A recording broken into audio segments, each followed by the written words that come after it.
नमस्कार, मैं रविशंकर। आज हम फिजिक्स संधारित्र का पार्ट 2 पढ़ेंगे।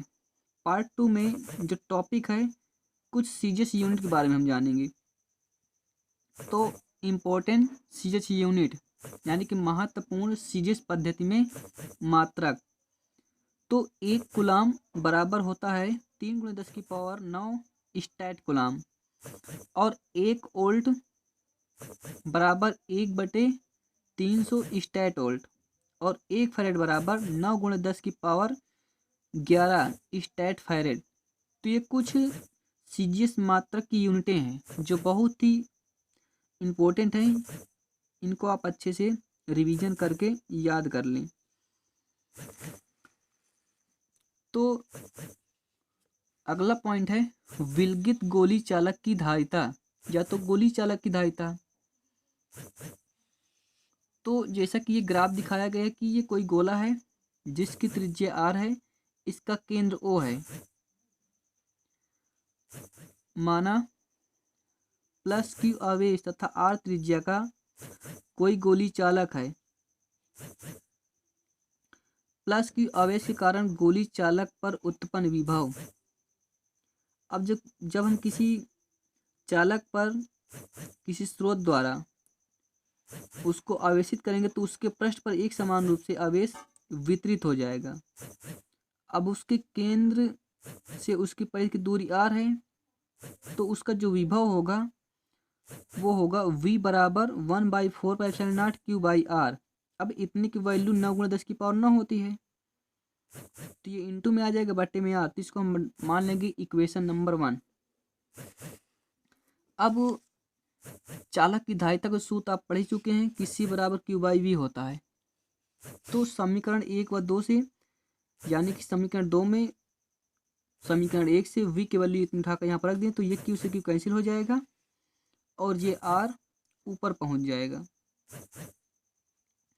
तो इस प्रकार से ये गोली चालक की धारिता का सूत्र होगा C बराबर r/9 × 10⁹ जो इसकी यूनिट होगी वो होगी फैरड।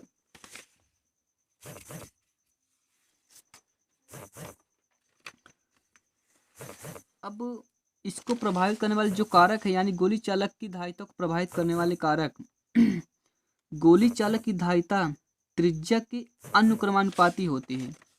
यानी कि चालक जितना बड़ा होगा उतनी ही अधिक धारिता होगी। यानी कि अगर हम गोली चालक की त्रिज्या को बढ़ा दें तो धारिता भी बढ़ जाएगी, अगर त्रिज्या छोटी कर दें तो धारिता भी घट जाएगी। अर्थात जो संधारित्र की धारिता होती है या गोली चालक की जो धारिता होती है वो डायरेक्ट प्रोपोर्शनल होती है उसकी त्रिज्या के। दूसरा पॉइंट है गोली चालक की धारिता माध्यम के परावैद्युतांक के अनुक्रमानुपाती होती है, यानी कि डायरेक्टली प्रोपोर्शनल के होती है। अब के कोई माध्यम है जैसे कि मोम, तेल, अभ्रक आदि, यानी कि अगर चालक के अंदर हम किसी परावैद्युतांक को भर दें तो चालक की धारिता बढ़ जाती है, अगर परावैद्युतांक हटा देंगे तो धारिता घट जाएगी। अब अगला पॉइंट है समांतर प्लेट संधारित्र की धारिता। तो ये 2 प्लेटें हैं, एक धनावेशित प्लेट है, एक ऋणावेशित प्लेट है। आप धनावेशित प्लेट के बारे में जानते हैं कि धनावेश से विद्युत बल रेखाएं निकलती है और ऋणावेश पर समाप्त होती हैं। अब इस प्लेट का पृष्ठीय आवेश घनत्व प्लस छोटा सिग्मा है, इसका माइनस छोटा सिग्मा है, और इन दोनों प्लेटों के बीच की दूरी d है। तो चाहे तो आप इस चित्र को बना लें, चाहे तो इस चित्र को बना लें। दोनों चित्र मैंने बना दिया है। आप चाहे दोनों चित्र बना सकते हैं, चाहे तो एक जो आपको यहाँ से अच्छा लगे वो दो चित्र बना सकते हैं। अब होता क्या है कि संधारित्र में 2 प्लेटें होती हैं, तो चाहे तो आप लिख सकते हैं माना x y 2 प्लेटें हैं।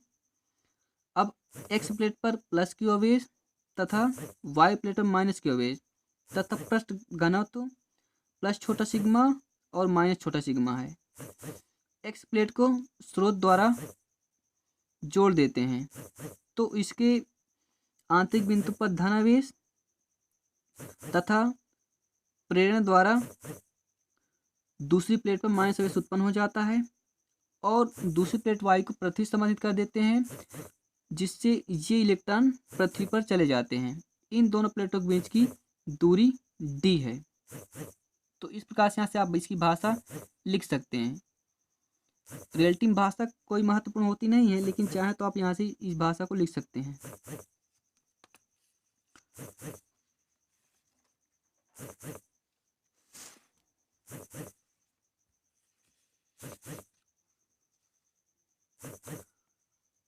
माना दो समान क्षेत्रफल ए की प्लेट एक दूसरे से d दूरी पर स्थित हैं।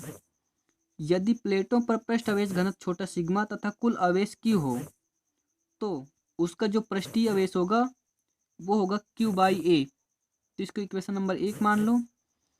अब दोनों प्लेटों के मध्य सिग्मा आवेश घनत्व के कारण उत्पन्न होने वाला विद्युत क्षेत्र प्रत्येक बिंदु पर समान होगा।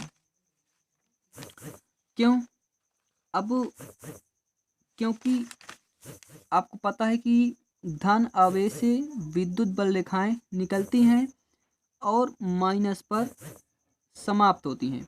अब दोनों का जो क्षेत्रफल है वो समान है, तो अब इसके द्वारा जो प्लेटों का पृष्ठ घनत्व का विद्युत क्षेत्र है, या विद्युत फ्लक्स वाले चैप्टर में पढ़ चुके हैं।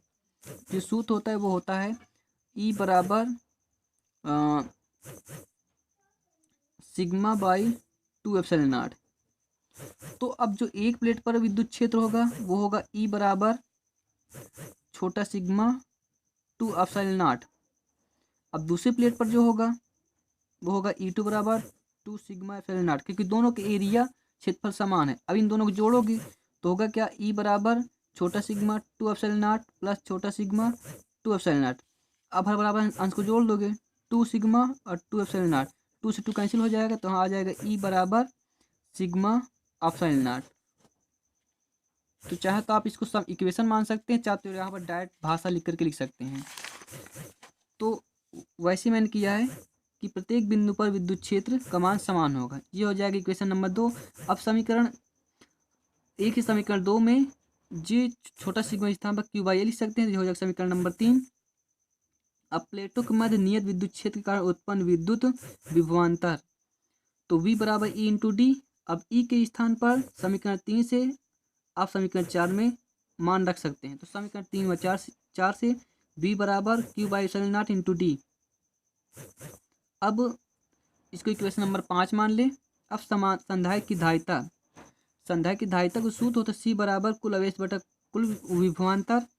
अब यहाँ से विभवांतर के स्थान पर मान रखेंगे तो ये Q से Q कैंसिल हो जाएगा, ये ऊपर पहुँच जाएगा, तो ये हो जाएगा समांतर पर संधायक की धारिता का सूत्र। नमस्कार।